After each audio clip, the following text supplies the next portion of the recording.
Hello mga kalingap, mga kabisnes, mga katekram, mga chismosa natin na nandyan lagi sa atin nakikinig, no? Hello po, magbabalik tayo sa ating reaction video. Mapagpalang araw po mga kalingap, mga kabisnes, mga katekram, no? Naganahan lang akong reaksyonan nitong live ni Kuya Bal. Actually, tungkol nga dito sa issue ni Sir Tekram, no? Yung pagwakwak kay Dave. Maganda lang kasi reaction na nitong, actually reaction din ito ni Kuya Bal. Reaction na rin na opinion niya at advice na rin dito kay Sir Tekram para sa kapakanan ni Tekram, ano. So nakita natin dito kung ano talaga yung mga pangyayari. Actually ito ay 2 days ago na itong live ni Kuya Bal, yung tungkol nga dito kay Dave, no. So yung tungkol pag-alis, ano, may opinion din si Kuya Bal. So reactionan po natin yung opinion ni Kuya Bal. So bago tayo mag-umpisa, ako'y nagbabaka sakali lamang naman sa inyo, kung hindi pa kayo nakasubscribe sa aking munting palasyo, mga pwede pong pakipindot ng subscribe button dyan at ng notification bell para updated kayo lahat sa aking money reaction ng video dito sa Kalingap, sa Kabisnesman o sa Tekram. Nagaano rin tayo dito sa issue ni Tekram at Dave. Pero dito ay anuhin muna natin dito kay Kuya Bal. So at bago natin i-continue, ay suportahan din natin yung ating ama ng Kalingap, itong si Kuya Bal, no? At si Rab Matubang, yung pangalawang channel po ni Rab Matubang, at itong si Kalingap Rab, yung unang channel niya, at Edna Vlog, at si Ma'am Tapia Matubang po. At ang lahat na po ng team or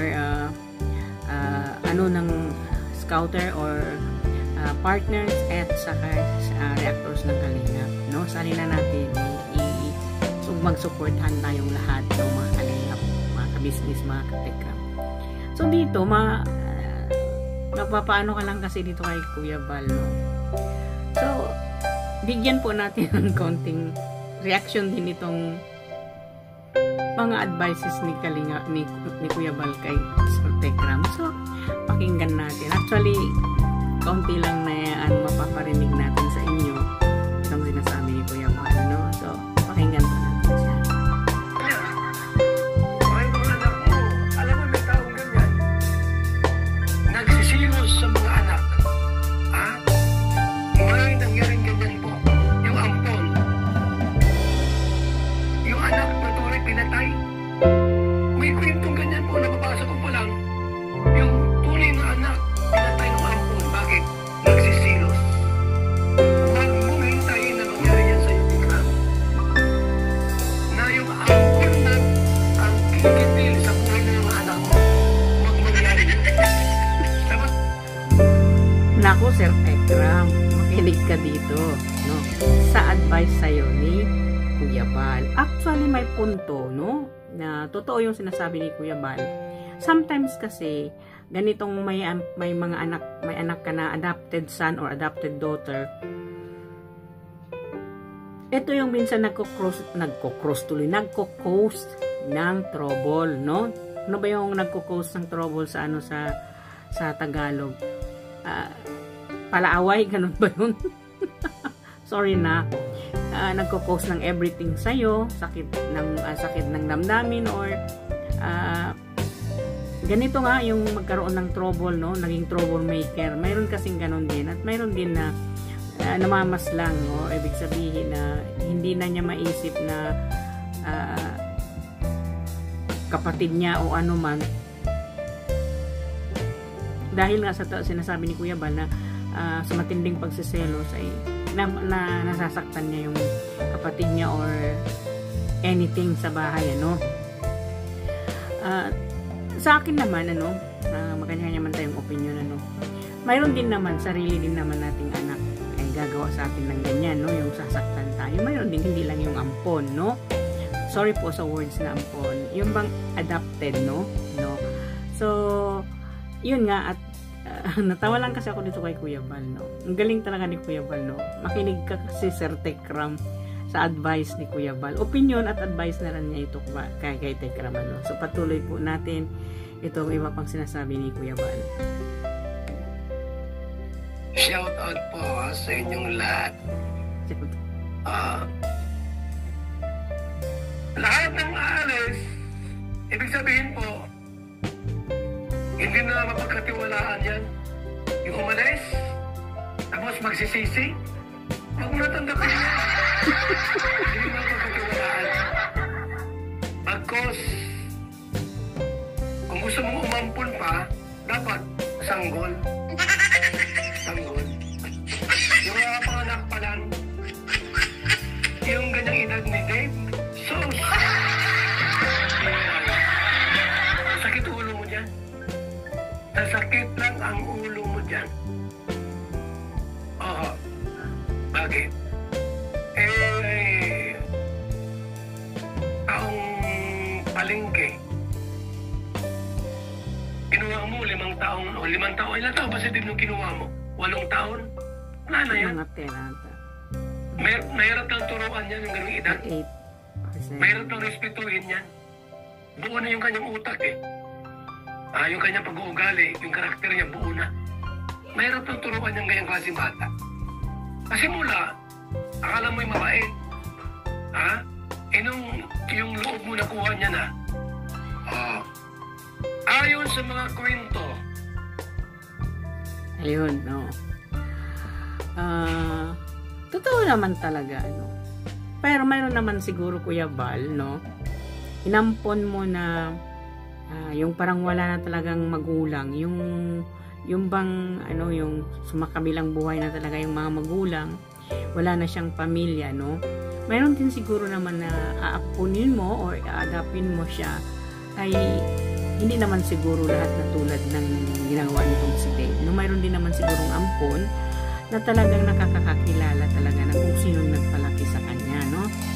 Sa case kasi ni Tekram, as Kuya Bal said, lumaki na itong si Dave bilang isang kargador. Kumbaga, sa labas na siya, kumbaga, nasa yung isip ba niya na develop na bilang isang nagtatrabaho na puslit, no?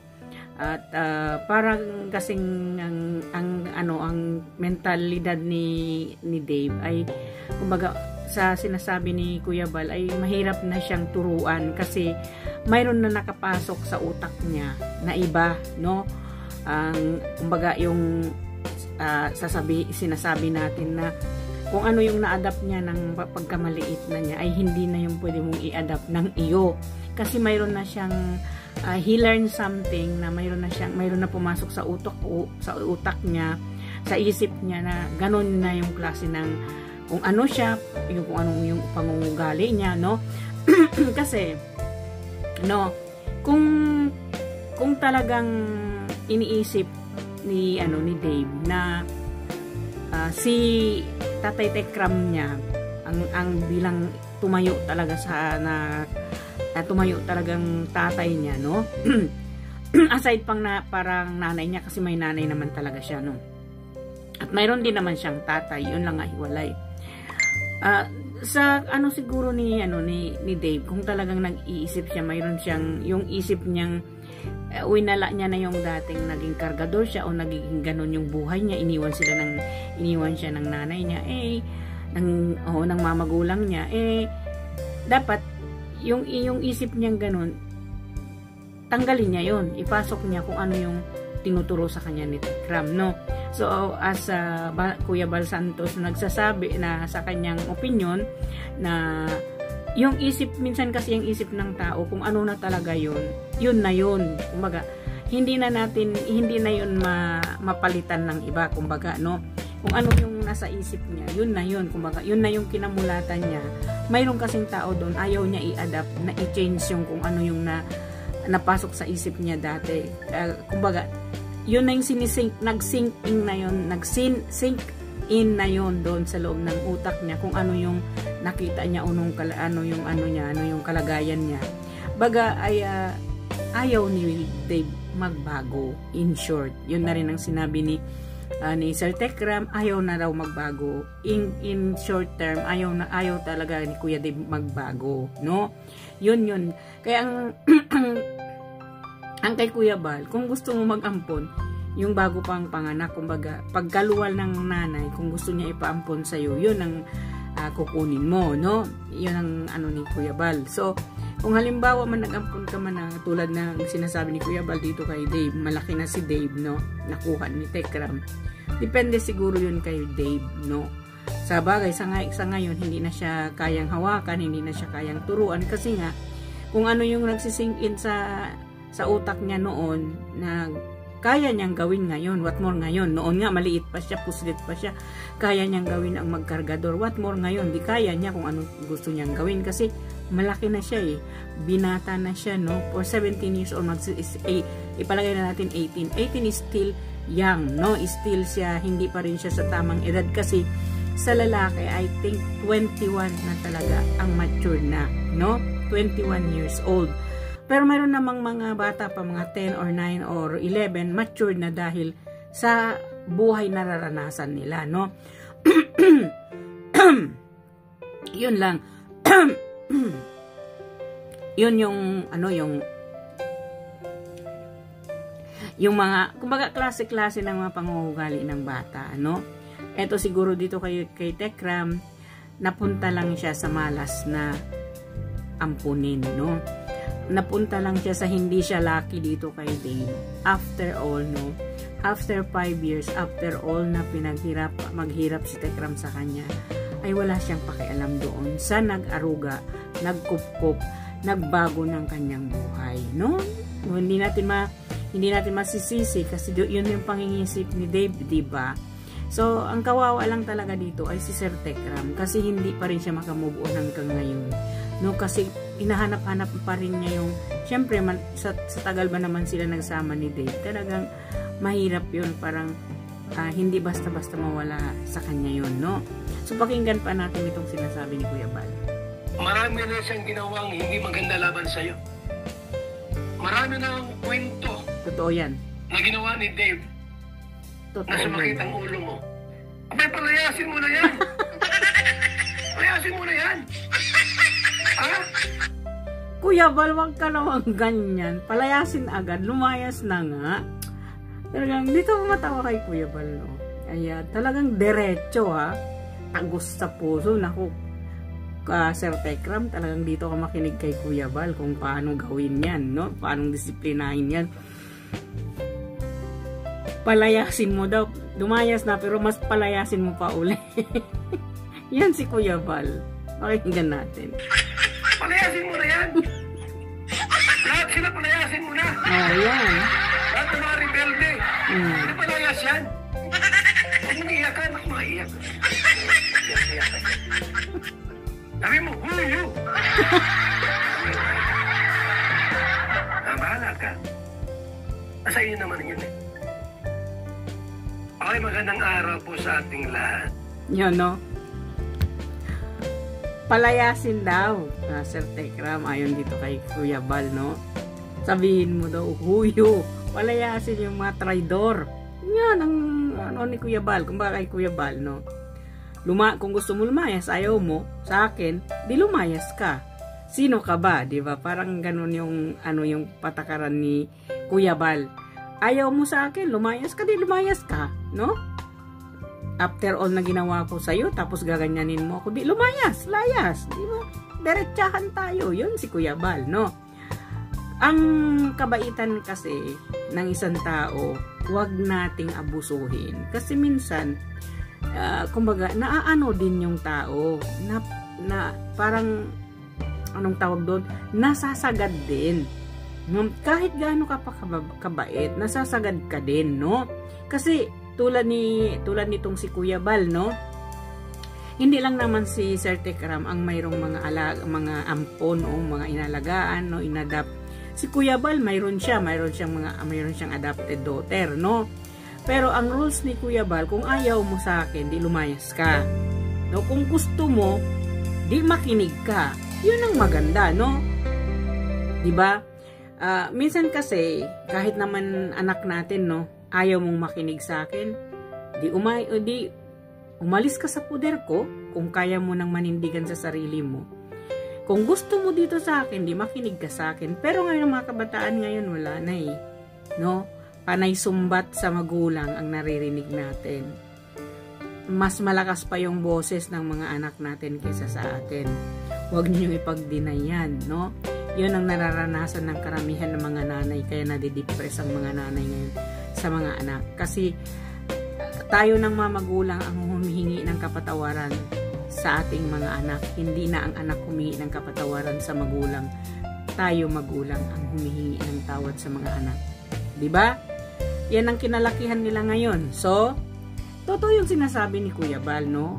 Kung ayaw sa'yo, pakawalan mo. Kung ayaw na sa'yo, no? Kung halimbawa man humingi sa'yo ng tawad, kumbaga, patawarin mo. Yung Diyos nga nagpatawad. Pero siguro para sa akin, no? Totoo nang sinasabi ni Kuya Bal, patawarin mo, pero wag mo nang ibalik sa'yo. Kasi kung nang ahas na yan ngayon, mga ahas yan, paulit-ulit niyang mga ahas sa'yo. Paulit-ulit kanyang sasaktan kasi ang nasa isip niya, kaya naman niya akong patawarin, hindi niya ako matiis. Diba? Yun. Pakinggan natin itong si Kuya Bal. Pumirma ka rito. Kasi kung mahal ka ng isang tao, babalikan ka niyan. Correct. Mahingi yan ng sorry. Pero pag hindi po, huwag mo nang asahan. Huwag mo nang asahan yan na babalikan ka niyan pag hindi ka niya mahal. Huwag mong habulin ang taong nag-traitor sa'yo. Correct. Huwag mong iyakan yung mga ganyang klaseng tao. Huwag na. Ha? Sabi nga ni, sayang yung luha mo dyan. Sayang yung luha mo dyan. Okay, magandang... Ayun. No? Pag hindi na yan babalik sa'yo, ibig sabihin, hindi na ka na raw niya mahal, sabi ni Kuya Bal, no? Para lang kasi yung pag-ibig ng mga mag-iibigan, yung girlfriend, boyfriend, no? Hindi ka na niya mahal. Nagmahal na siya ng iba. Let it go. Let it go, di ba? Di ba, Kuya Bal? Di ba? Palayasin. Let it go. Palayain. Di ba? Kasi kung pananatilihin mo yung tao nandyan sa'yo, sasaktan at sasaktan kanyang paulit-ulit. No? Ganun lang. Alam naman natin, no? We are parents. Magulang din naman tayo. Yung nararamdaman ni Sir Tekram, ramdam din natin yun. Kaya nga nung humagulgol siyang umiyak, lahat ng tao, lahat ng universe, no? Umiyak sa hagulgol ni Sir Tekram kasi naawa nga sa kanya. Feel ng mga tao yung sakit na nararamdaman ni Sir Tekram. Pero hindi sana dapat iyakan, no?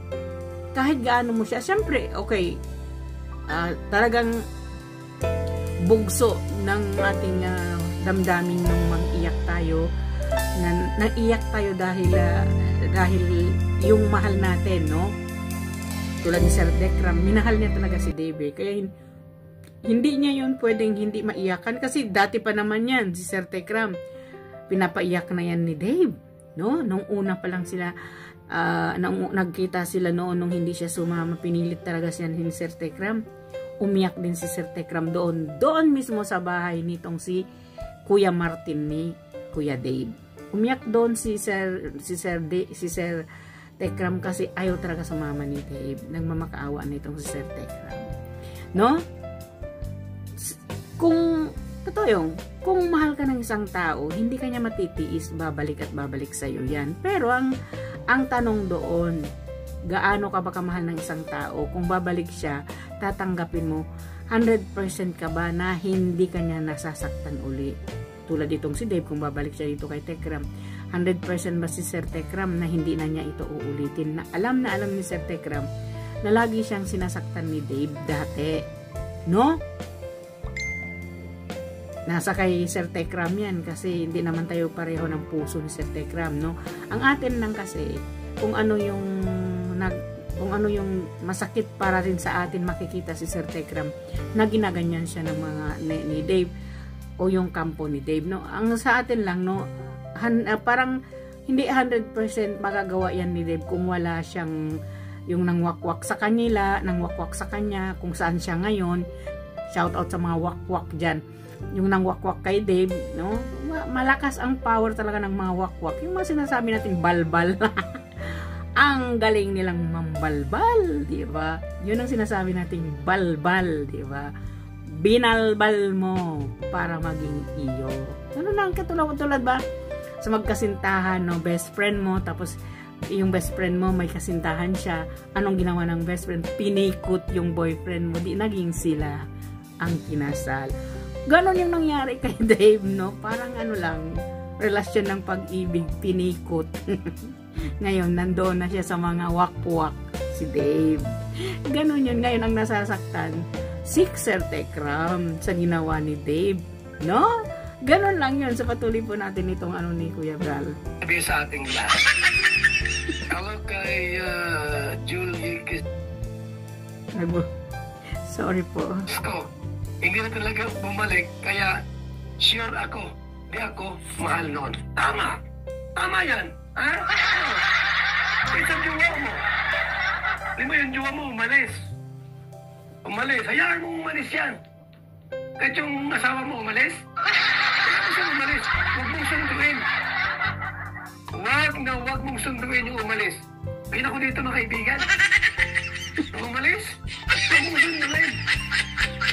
Oh, nakisang buwan na. Di bumabalik.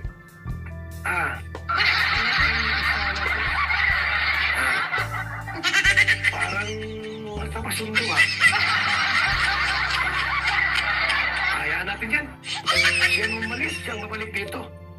Abay, 2 buwan na. Di ko bumabalik. Tapos, nakita mo yung marriage contract. Abay, yung picture mo yung kinasal. Abay, kukumustahin ko ito. Sa asawa ko ito. Puntahan mo. Puntahan mo. Kapag-sisya ka, hanapin mo. O, nasa yung darling ko dyan. Basta 2 months nang wala pa sa bahay, di pa umuwi. O, puntahan mo, sige. At darling mo naman, asawa mo naman yan. Pag-ampon, ay bahala ka. Ha? Anak, umalis, ay bahala ka. Correct yan. Asawa, Habulin. ito asawa mo, bahala ka sa buhay mo. Ha? Naka 2 buwan na. Nakita mo yung iyong marriage contract. Abay, wala ang darling ko na dito sa bahay. Hanapin mo. Hanapin mo kung gusto mong hanapin. Hanap ka. Ako, bahayaan ko yan. Hayaan ko lang din mawala. Yung umalis, yung bumalik. Bad ka, Kuya Val. Pag siya daw kahit asawa niya, pag hindi na babalik, pag umalis, bahala ka, di ba? Bakit kita susunduin? Bad ka, Kuya Val, no? Kumbaga, yung punto ni Kuya Val, umalis ka, hindi ka naman pinaalis. Huwag ka nang bumalik, di ba? Paalis-alis ka, tapos susunduin kita. Ikaw ang kusang umalis, bakit ako magsusundo sa'yo, no? Yan ang ibig sabihin ni Kuya Val. Katulad kasi nito nangyari kay Tekram, no?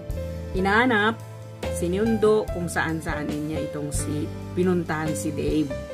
Sa pagmamahal kasi ni Tekram, no? Para kasing, syempre nabigla siya sa nangyari, hindi niya alam na magagawa ni Dave yun sa kanya. Kaya, hinanap pa niya ng buong buo kung saan-saan pa siya napunta at nakipag-discussan na nga itong si Apple din, Nanay Apple din kay Sir Tekram sa nangyari doon kay Dave, na hindi naman talagang alam ni Sir Tekram kung sino talaga yung hawak, saan nila tinago, no?